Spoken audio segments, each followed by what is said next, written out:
Hello guys, ito tayo. So for this video, ayan, papasok na ulit tayo. Dahil nagka-PE uniform tayo because it's Friday. So ayan na nga, on the way na kami papuntang school. So ang ganda ng sunrise. So ayan na nga, on the way na kami dyan.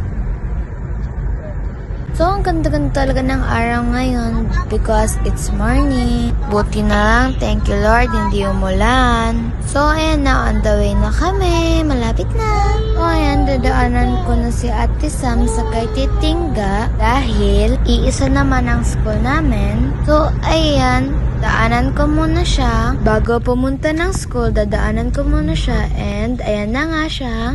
Para sabay na kami pumunta ng school. So, ayun lang guys. Thank you for watching. I hope you like my video.